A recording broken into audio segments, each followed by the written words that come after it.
이 늙은이 당신 아버지 맞아? 서울역 대합실. 수백 명이 지켜보는 가운데 세린의 날카로운 목소리가 울렸습니다. 모르는 사람입니다. 도윤의 한마디에 만석의 무릎이 꺾였죠. 쾅! 스테인리스 도시락이 바닥에 떨어졌습니다. 된장국이 대리석을 적셨어요. 지금 뭐 하시는 거예요? 며느리 나래가 서 있었습니다. 매주 수요일 시아버지께 드리던 도시락이 바닥에 나뒹굴었죠. 치매 온 경비 아저씨잖아. 아들도 모른다는데? 세린의 조롱, 구경꾼들의 카메라. 69살 노인의 눈에서 눈물이 흘렀습니다. 그들은 몰랐죠. 이 초라한 노인이 17년 전 폭우로 무너진 터널에서 40여 명을 구한 영웅이었다는 것을. 오늘 이야기 시작하기 전에 구독과 좋아요와 함께 어디서 보고 계신지 댓글로 남겨주세요. 그럼 이야기 시작하겠습니다. 새벽 5시 반, 서울역 KTX 역사에 촛불이 켜졌습니다. 박만석은 느린 걸음으로 안내 데스크를 향했죠. 69살, 주름진 손이 유니폼 옷깃을 가다듬었습니다. 계약직 안내 도우미. 그래도 이 자리가 있어 다행이었어요. 아무도 모릅니다. 15년 전 폭우로 선로가 무너지던 그날, 선로 안전반 반장이었던 그가 승객 300여 명을 대피시킨 일을. 기록엔 남지 않았죠. 그저 당연한 일이었으니까요. 오늘도 수요일이네. 만석은 시계를 보며 중얼거렸습니다. 며느리 나래가 도시락을 가져오는 날이었죠. 서울소방재난본부 구급대원. 바쁜 와중에도 매주 빠지지 않고 찾아왔습니다. 아들 도윤이는 요즘 얼굴도 안 비치는데 말이죠. 스타트업에서 잘 나가던 조카였습니다. 친형이 일찍 세상을 떠난 후 만석이 양자로 입적시켜 키웠죠. 그런데 회사가 망하고 빚더미에 앉았다더군요. 그래서인지 연락이 뜸했습니다. 오전 8시 역사가 붐비기 시작했어요. 고객님, 주차는 지하 2층에 하셔야 합니다. 만석이 정중하게 안내했죠. 30대 여성이 명품 가방을 흔들며 다가왔습니다. 최세린. 인스타그램에선 재벌가 딸로 통하는 인플루언서였죠. 아무도 몰랐습니다. 그녀가 협찬품과 남자친구들 돈으로 연명하는 사기꾼이란 걸.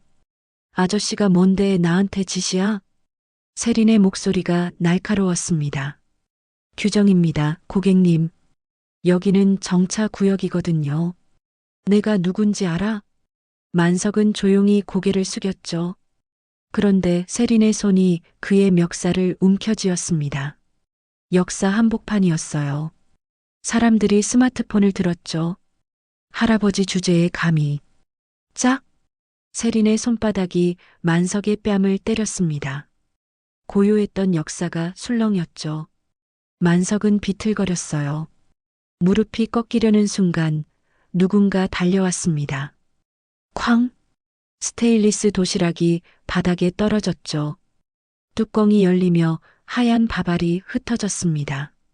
된장국이 대리석 바닥을 적셨어요. 지금 뭐 하시는 거예요? 윤나래가 서 있었습니다. 구급대원 유니폼 위로 떨리는 숨이 보였죠.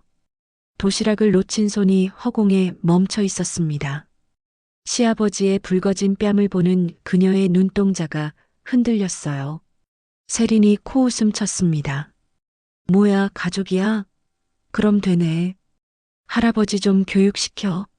나래의 주먹이 꽉 쥐어졌죠. 그러나 만석이 먼저 일어섰습니다. 무릎을 털며 말했어요. 괜찮아. 나래야, 괜찮으니까. 바닥에 흩어진 도시락. 아침마다 정성스레 쌓은 반찬들이 엉망이 되어 있었습니다. 만석은 떨리는 손으로 밥알을 주었죠. 평생 그래왔듯이 묵묵히. 소란이 커지자 역사 안이 술렁거렸습니다. 바로 그때였죠. 정장 차림의 남자가 인파를 헤치고 나타났어요. 박도윤, 만석의 아들이었습니다. 무슨 일이세요? 도윤의 목소리는 차가웠죠. 시선이 바닥에 도시락을 스치고 지나갔습니다. 아버지와는 눈도 마주치지 않았어요. 세린이 도윤을 알아봤습니다. 지난주 파티에서 만난 사람이었죠. KTX 운영사 자문이라고 했었나요? 부모님은 해외에 계신다고 했었죠. 어머, 도윤 씨? 이 늙은이 당신 아버지 맞아? 순간 정적이 흘렀습니다. 만석이 아들을 바라봤죠. 희미한 기대가 눈동자에 어렸습니다. 그러나 도윤의 입에서 나온 말은 차가웠어요. 모르는 사람입니다. 만석의 어깨가 축 처졌습니다. 나래가 숨을 삼켰죠. 주위 사람들이 수군거렸어요. 그러니까요. 치매 온 경비 아저씨가 손님한테 이러면 안 되죠. 세린이 비웃으며 말했습니다. 스마트폰을 든 구경꾼들이 계속 촬영했죠. 아무도 나서지 않았어요. 그저 구경거리로 여길 뿐이었습니다. 나래가 앞으로 나섰습니다. 떨리는 손으로 시아버지를 부축하며 말했죠. 우리 아버님입니다. 사과하세요. 아버님? 푸. 세린이 코웃음 쳤어요. 도윤을 흘끔 보며 말했습니다. 도윤 씨는 모른다는데요? 착각하신 거 아니에요? 도윤이 나래를 잡아 끌었습니다. 작은 목소리로 속삭였죠. 그만해. 여기서 이러지 마. 시아버님이 맞은 거 안 보여요? 제발, 나 좀 살려줘. 도윤의 목소리에 절박함이 묻어났습니다. 빛독촉에 시달리던 그에게 세리는 마지막 희망이었죠. 재벌가 인플루언서. 그녀의 인맥이면 투자를 받을 수 있을지도 몰랐으니까요. 세린이 만석을 다시 한번 훑어봤습니다. 정말 초라하네요. 이런 사람이 어떻게 도윤 씨 아버지예요? 말도 안 되죠. 그녀는 명품 가방을 흔들며 돌아섰어요. 하이힐 소리가 멀어져 갔습니다. 도윤도 황급히 그녀를 따라갔죠. 아버지를 한 번도 돌아보지 않고요. 역사의 만석과 나래만 남았습니다. 바닥에 흩어진 밥알들, 엎질러진 된장국. 만석은 떨리는 손으로 도시락을 주었어요. 무릎을 꿇고 앉아 하나하나 담았죠. 아버님, 제가 할게요. 괜찮아. 내가 할 수 있어. 만석의 목소리가 갈라졌습니다. 사람들이 여전히 쳐다봤죠. 수군거리는 소리가 들렸어요. 불쌍하다, 아들이 저러면 안 되지. 요즘 세상이 다 그렇지 뭐. 나래가 시아버지 옆에 무릎을 꿇었습니다. 같이 밥알을 주었죠. 눈물이 뚝뚝 떨어졌어요. 도윤이가 바쁜가 봐요. 아버님. 만석은 대답하지 않았습니다. 그저 묵묵히 도시락을 닫았죠. 일어서려는데 다리가 후들거렸어요. 69년 인생에서 이렇게 초라한 순간이 또 있었을까요? 주머니에서 휴대폰이 울렸습니다. 도윤이 보낸 문자였죠. 죄송해요. 나중에 설명할게요. 만석은 화면을 꺼버렸습니다. 이건 단순한 일이 아니었어요. 아들이 자신을 부정한 것, 그것보다 더 큰 무언가가 일어나고 있었죠. 역사 안내 데스크로 돌아가는 만석의 뒷모습이 유난히 작아 보였습니다.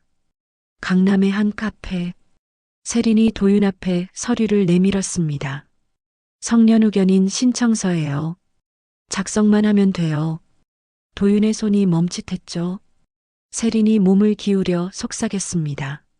아버지를 치매로 만들면 앞으로 받을 보상금이나 위로금 우리가 관리할 수 있어요. 철도공사 연금도 있다면서요? 그건 아버지가 평생 일해서 받는 건데. 그래서요? 당신 빚이 얼만데. 채권자들이 곧 집까지 찾아올 텐데. 도윤이 고개를 떨궜습니다. 3억이 넘는 빚. 매일 걸려오는 독촉 전화. 세린의 말이 악마의 속삭임처럼 파고들었죠. 동영상도 있잖아요. 역사에서 손님한테 시비 건 거. 치매 증상으로 포장하기 딱 좋아요. 세린은 스마트폰을 꺼냈습니다. 편집된 영상이었죠. 만석이 먼저 소리 지르는 것처럼 보였어요. 맞은 장면은 빠져 있었습니다. 이틀 뒤 소문이 퍼지기 시작했습니다. 서울역 안내 직원이 치매래요. 손님한테 먼저 시비 걸었다던데 위험한 사람 아니에요? 동네 상인들이 수군거렸죠. 단골 식당 사장도 만석을 보는 눈빛이 달라졌습니다. 역사에는 민원 전화가 쇄도했어요. 치매 걸린 직원을 왜 고용하냐, 안전 문제 어떻게 책임질 거냐. 만석은 아무것도 모른 채 일했습니다. 그런데 동료들이 피하기 시작했죠. 대화도 끊겼어요. 무슨 일인지 알 수 없었습니다. 그날 오후 나래의 휴대폰이 울렸습니다. 박만석 님명의 카드 사용 30만 원. 박만석 님명의 소액 대출 승인 500만 원. 나래가 화들짝 놀랐죠. 시아버지는 카드도 안 쓰는 분이었어요. 급히 전화했습니다. 아버님, 지금 카드 쓰셨어요? 카드? 아니, 집에 있는데. 연이어 알림이 왔습니다. 나래 명의로도 대출이 나갔어요. 1,000만 원. 순간 머리가 하얘졌죠. 도윤이. 그녀는 직감했습니다. 남편이 부모 명의를 도용한 거였어요. 떨리는 손으로 전화를 걸었지만 도윤은 받지 않았죠. 다음 날 아침, 만석이 출근하자 관리자가 불렀습니다. 박만석 씨, 잠시 얘기 좀 해요. 사무실로 들어간 만석. 관리자의 표정이 어두웠죠. 민원이 너무 많아요. 한동안 쉬셔야겠습니다. 네. 무슨 민원이요? 본인이 잘 아시잖아요. 역사에서 소란 피운 거. 만석의 얼굴이 창백해졌습니다. 관리자가 서류를 내밀었죠. 한시적 휴무예요. 상황 봐서 복귀 결정하겠습니다. 부장님, 전 잘못한 게 없습니다. 오해예요. 동영상도 돌고 있어요. 일단 쉬세요. 만석은 떨리는 손으로 명찰을 뗐습니다. 15년 동안 달고 있던 명찰이었죠. 철도공사 로고가 손끝에서 떨어졌어요. 역사를 나오는 만석의 발걸음이 무거웠습니다. 뒤에서 동료들이 쳐다봤죠. 동정하는 눈빛, 의심하는 눈빛. 그 모든 게 비수처럼 박혔어요. 집에 돌아온 만석. 나래가 기다리고 있었습니다. 아버님, 도윤이가 우리 명의로 대출받았어요. 1,500만 원이나요. 나래의 목소리가 떨렸죠. 분노와 배신감이 섞여 있었습니다. 경찰에 신고해야 해요. 이건 범죄예요. 안 돼. 만석이 고개를 저었습니다. 내 아들인데 어떻게 신고를 해? 아버님, 정신 차리세요. 도윤이가 아버님을 모른다고 했잖아요. 나래가 소리쳤어요. 눈물이 쏟아졌죠. 그런데 만석은 조용히 말했습니다.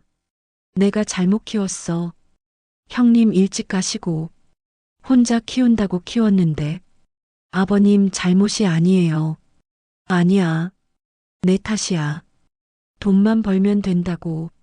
정 못 졌나 봐. 만석이 주저앉았습니다. 평생 묵묵히 일만 한 자신이 원망스러웠죠. 아들과 제대로 대화한 적이 언제였던가요? 밤이 깊었습니다. 만석은 어두운 방에 혼자 앉아 있었어요. 휴대폰이 울렸죠. 도윤이었습니다. 아버지, 죄송해요. 정말 급해서 곧 갚을게요. 도윤아, 조금만 기다려주세요. 세린이가 도와준다고 했어요. 전화가 끊겼습니다. 만석은 알 수 없었죠. 세린이 도와준다는 게 무엇인지. 성년후견인 서류가 이미 법원에 접수됐다는 걸. 창밖으로 서울역의 불빛이 보였습니다.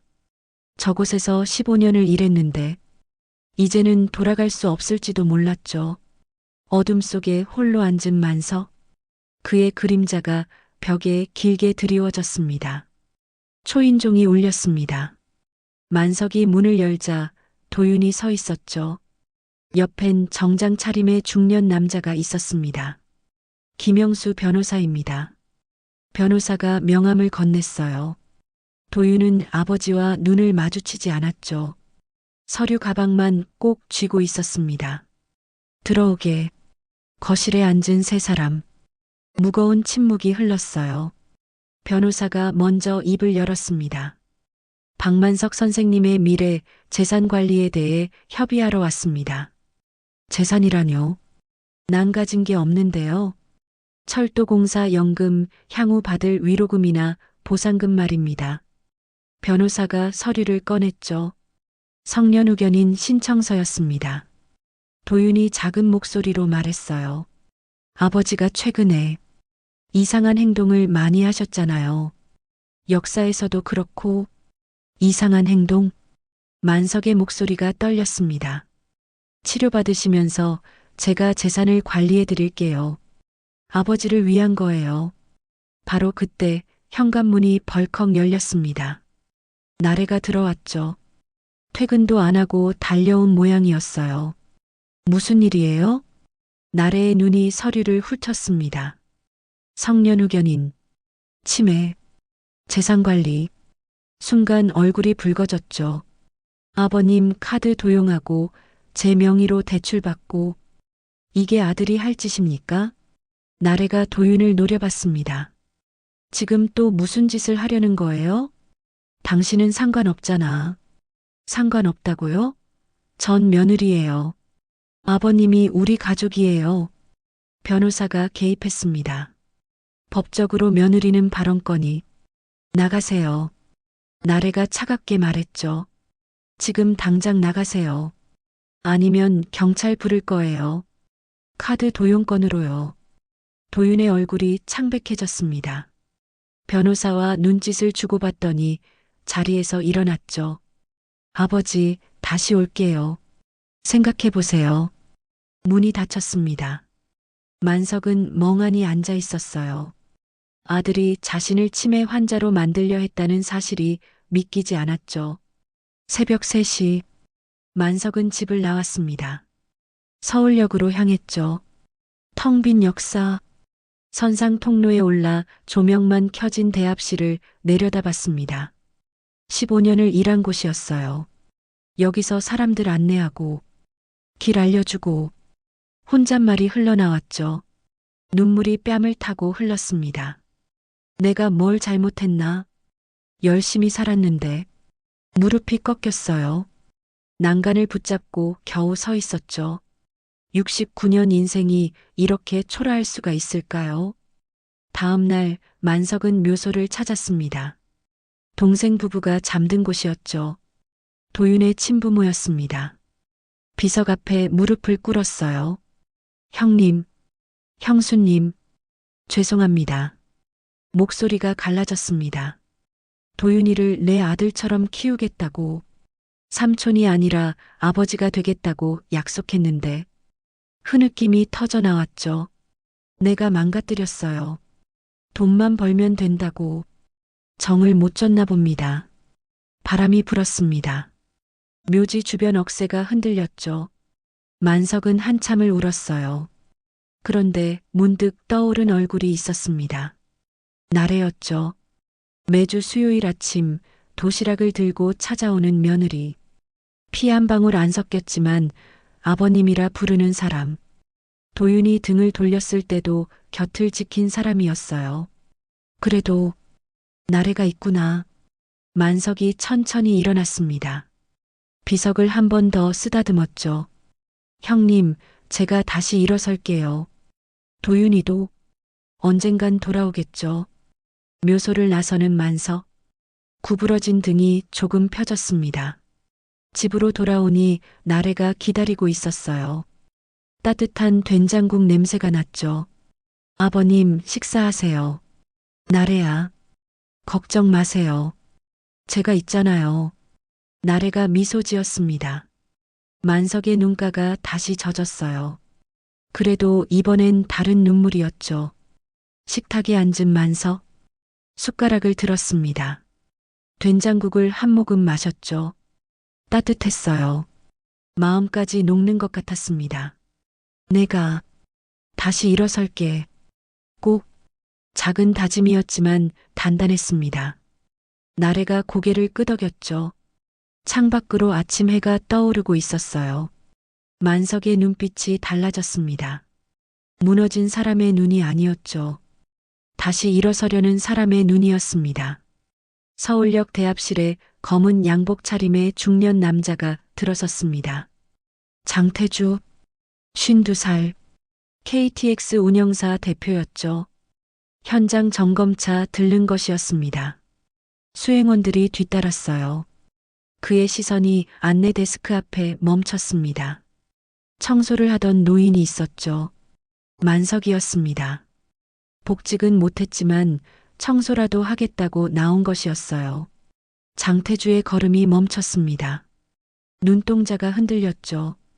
저분, 17년 전 2008년 여름이었습니다. 폭우가 쏟아지던 날이었죠. 선로 일부가 무너졌어요. 열차 한 대가 터널에 갇혔습니다.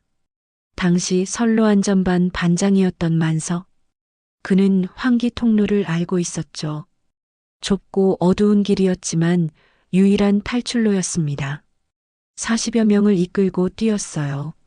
그 중엔 거동이 불편한 노인이 있었습니다. 장태주의 아버지였죠. 만석이 등에 업었어요. 1km를 뛰었습니다. 숨이 턱까지 차올랐지만 멈추지 않았죠. 모두가 무사히 빠져나왔습니다. 대형 참사를 막은 것이었어요. 하지만 공식 기록엔 남지 않았죠. 만석이 원하지 않았습니다. 당연한 일이라고 했어요. 장태주가 만석에게 다가갔습니다. 수행원들이 당황했죠. 대표가 청소부에게 왜 가는 걸까요? 그런데 놀라운 일이 벌어졌습니다. 장태주가 90도로 허리를 숙였어요. 선생님, 그날 제 아버지를 구해주셔서 감사합니다. 만석이 고개를 들었습니다. 낯선 얼굴이었죠. 누구신지. 2008년 여름 터널에서 아버지를 업고 뛰어주신 분이시죠? 전 장태주입니다. 그때 25살 신입이었어요. 만석의 눈이 커졌습니다. 기억이 떠올랐죠. 울먹이던 청년. 아버지를 부여잡고 있던 모습이었어요. 장태주가 휴대폰을 꺼냈습니다. 오래된 신문 스크랩 사진이었죠. 희미했지만 만석의 모습이 보였어요. 등에 노인을 업고 뛰는 뒷모습이었습니다. 아버지가 돌아가시기 전까지 매일 말씀하셨어요. 생명의 은인을 꼭 찾아야 한다고. 역사가 술렁거렸습니다. 직원들이 모여들었죠. 장태주가 비서에게 지시했습니다. 당시 사고 기록 전부 가져와요. CCTV 자료도요. 1시간 뒤 회의실에 자료가 펼쳐졌습니다. 붕괴된 선로 사진, 대피 경로도, 구조활동 보고서, 만석의 이름이 곳곳에 있었죠. 의인 예우 기금이 있습니다. 70억 규모예요. 장태주가 말했습니다. 평생 의료 지원, 주거 지원도 포함됩니다.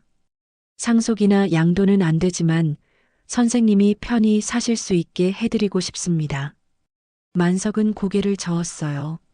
전 그저 해야 할 일을 했을 뿐입니다. 그 당연한 일이 제게는 아버지를 다시 만날 수 있게 해준 기적이었습니다. 회의실이 조용해졌죠.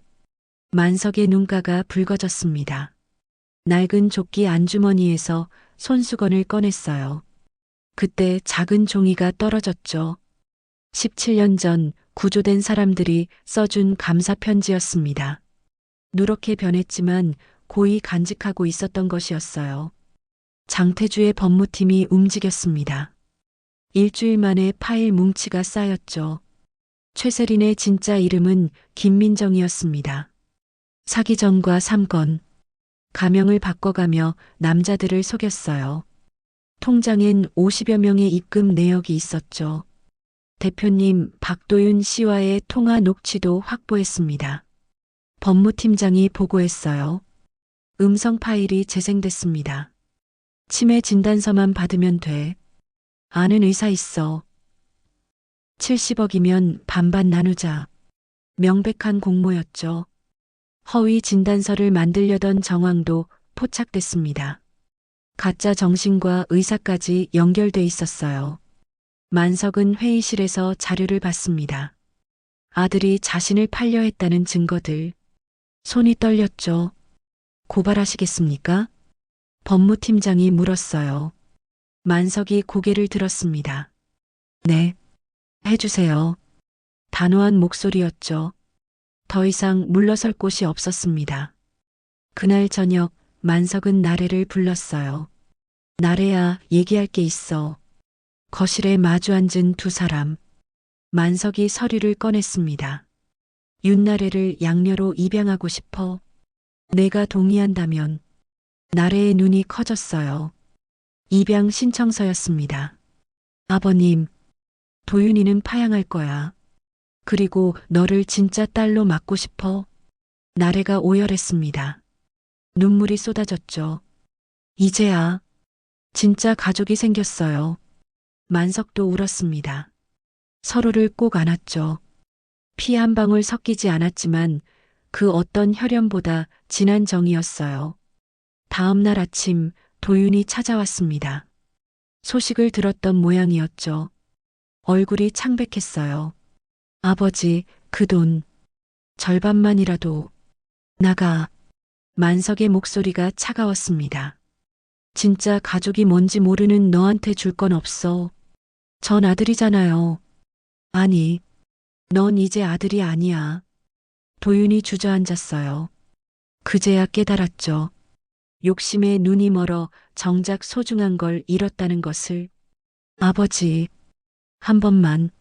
늦었어. 이미 고발했어. 만석이 등을 돌렸습니다. 도윤은 텅 빈 눈으로 문을 나섰죠. 오후 3시 강남의 한 오피스텔. 경찰이 들이닥쳤습니다. 세린이 화들짝 놀랐죠. 최세린 씨, 아니 김민정 씨. 사기 및 명의도용 혐의로 체포합니다. 수갑이 채워졌어요. 동시에 가짜 정신과 의사도 체포됐습니다. 진단서 위조로 돈을 받아온 사람이었죠. 도윤은 경찰서에 출석했습니다. 불구속 수사였어요. 명의도용과 사기 공모 혐의였죠. 아버지를 속이려 했습니까? 형사가 물었습니다. 도윤이 고개를 떨궜어요. 빚이 너무 많아서. 변명도 되지 않았죠. 증거는 명백했습니다. 저녁 무렵 서울역 대합실. 만석이 다시 일하고 있었어요. 명예 안내원이란 직함을 받았죠. 장태주가 만든 자리였습니다. 고객님, 무엇을 도와드릴까요? 밝은 목소리로 사람들을 맞았습니다. 옆엔 나래가 있었죠.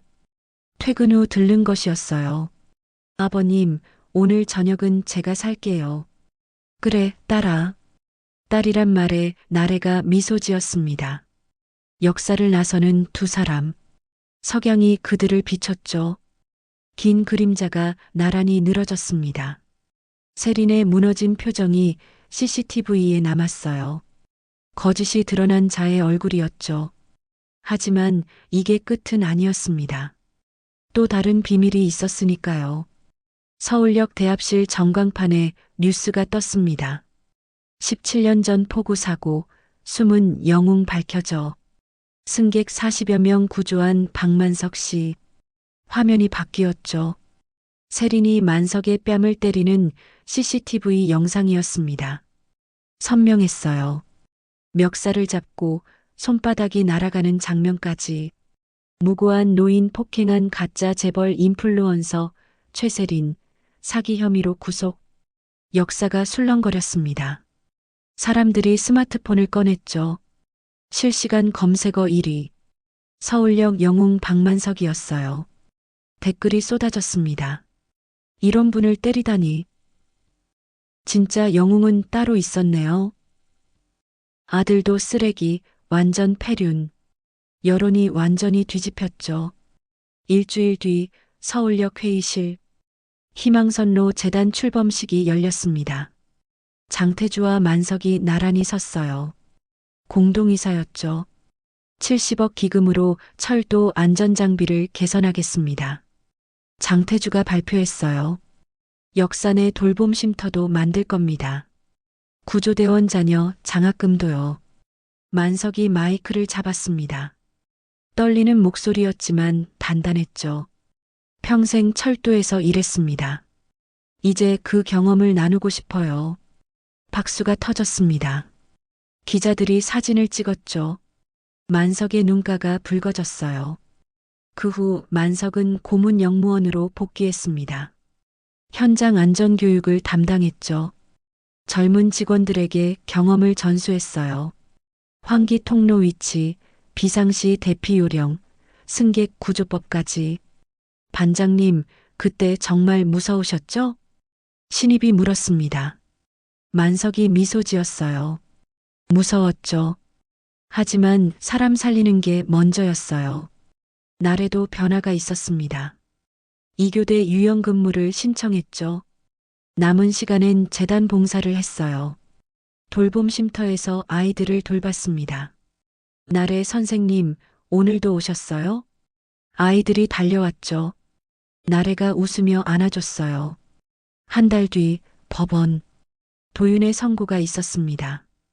방청석엔 만석과 나래가 있었죠. 피고인 박도윤.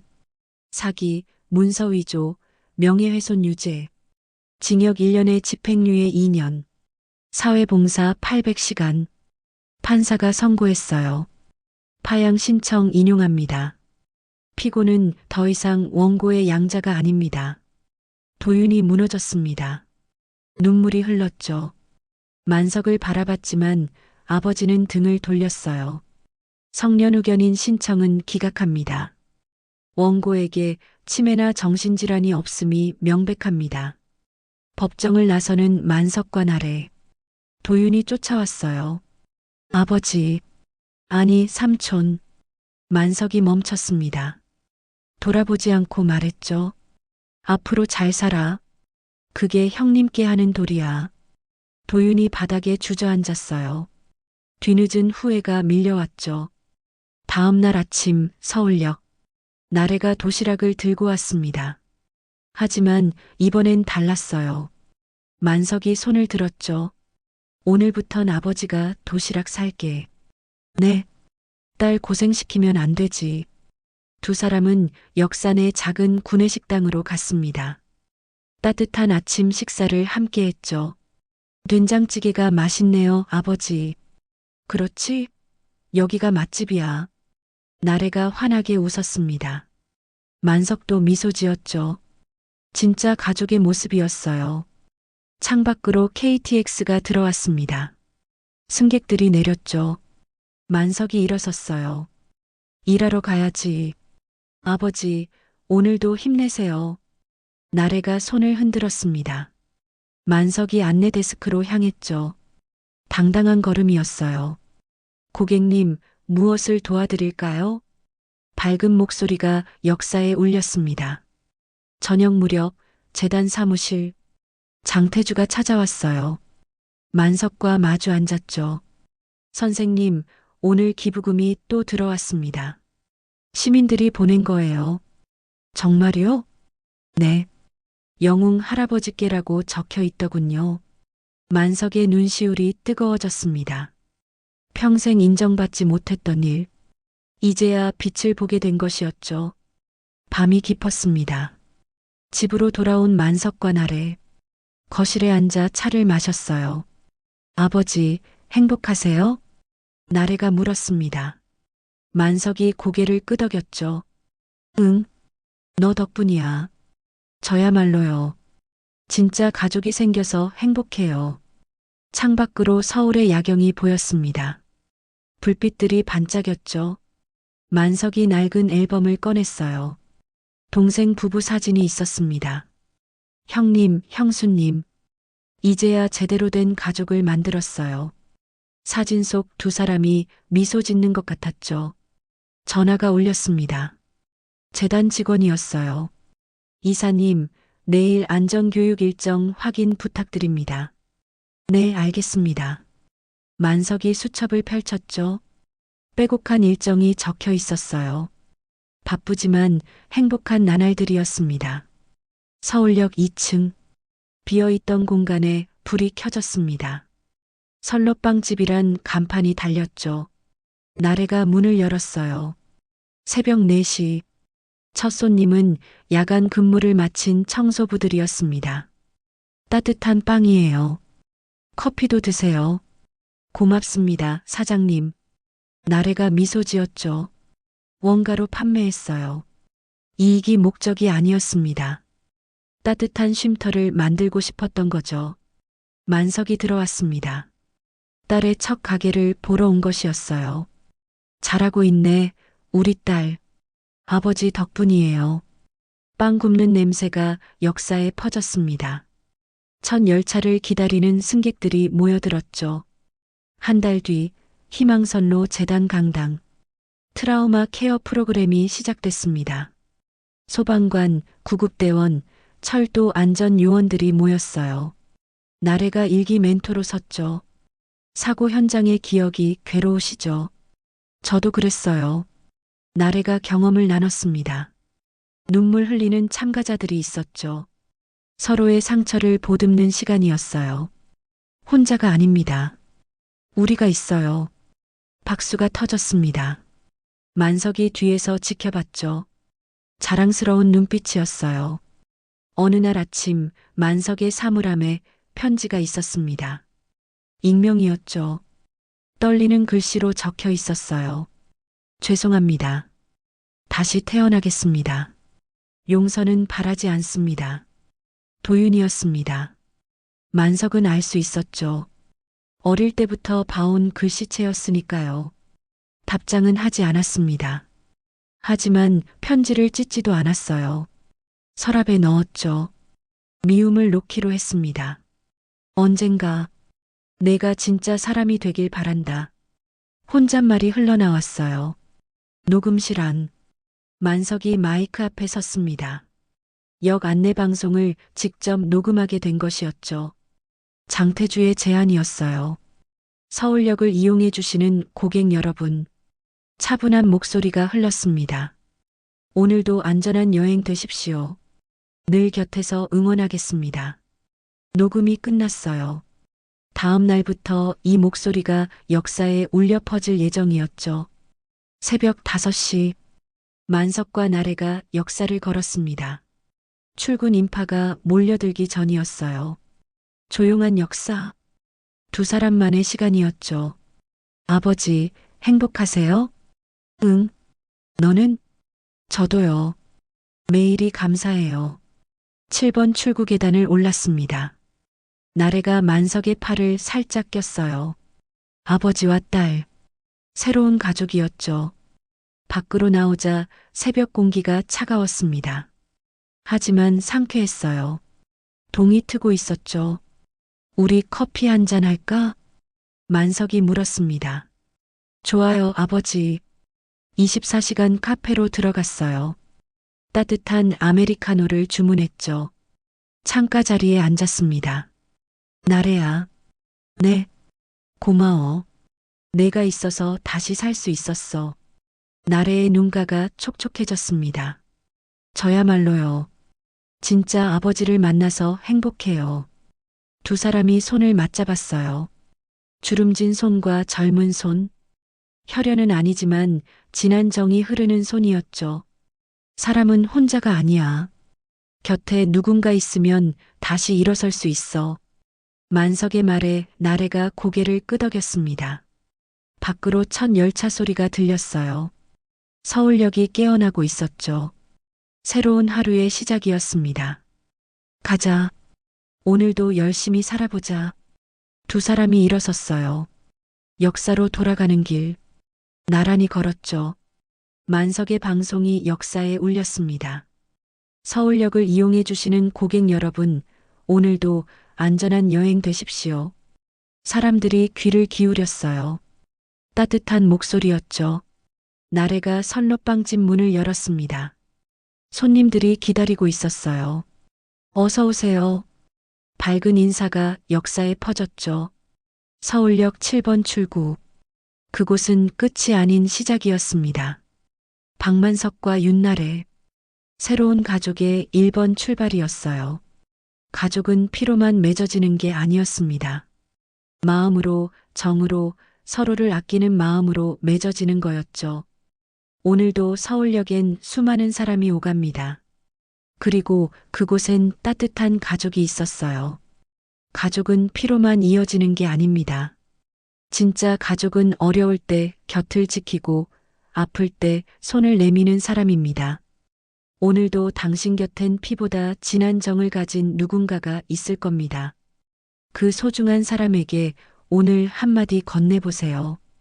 당신이 있어 감사합니다라고요. 우리 모두의 삶엔 보이지 않는 영웅이 있습니다. 그럼 지금까지 한국 예성 드라마였습니다. 구독, 좋아요 눌러주세요. 감사합니다.